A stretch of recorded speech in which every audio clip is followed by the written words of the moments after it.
there were two main ways. One was simply subcontracting. The mine owner would simply subcontract out the mine or a part of the mine to some subcontractor, they were called butties, who would then be responsible for hiring labour and controlling labour and paying labour.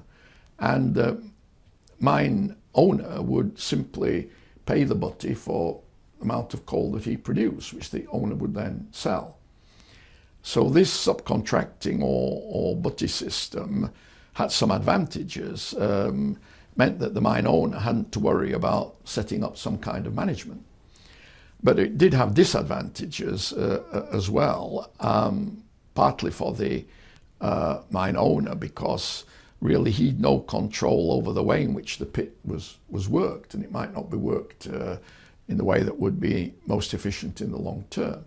And it also had major disadvantages so far as mine safety was concerned.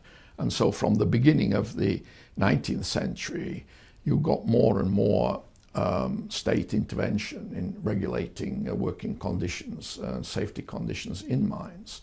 So you did then get the development of a managerial and a supervisory system, and in some cases in combination with what was called the little butty system, where only a seam was let out, or even just a particular work area to a subcontractor.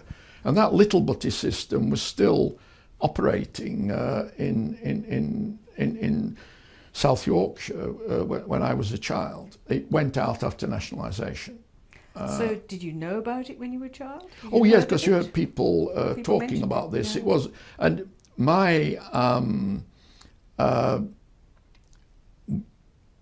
my father's father was a mine deputy, and these people were then really in this difficult position.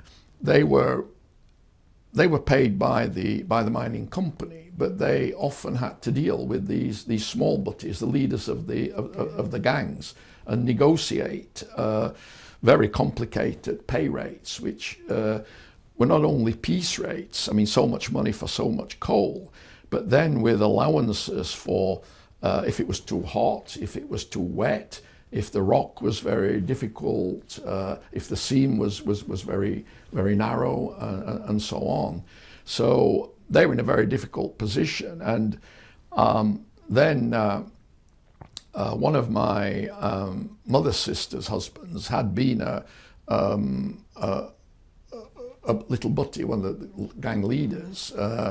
By the time I knew him, he'd just become a day labourer in the mine, because you couldn't keep up this piece rate working much beyond 40, you see, too strenuous. And so this was often coming up in conversation in the family and so on. So that's why I wanted to work on this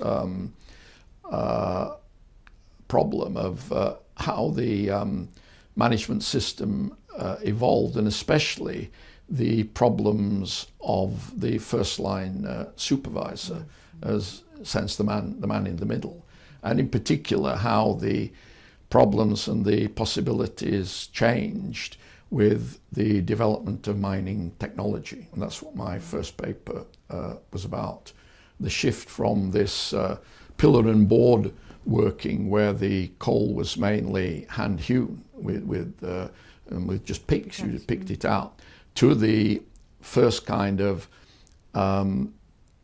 mechanized mining, where you had longwall mining, where you had a machine that went along the face and cut a slice of coal, and then it had to be hand loaded into the tubs.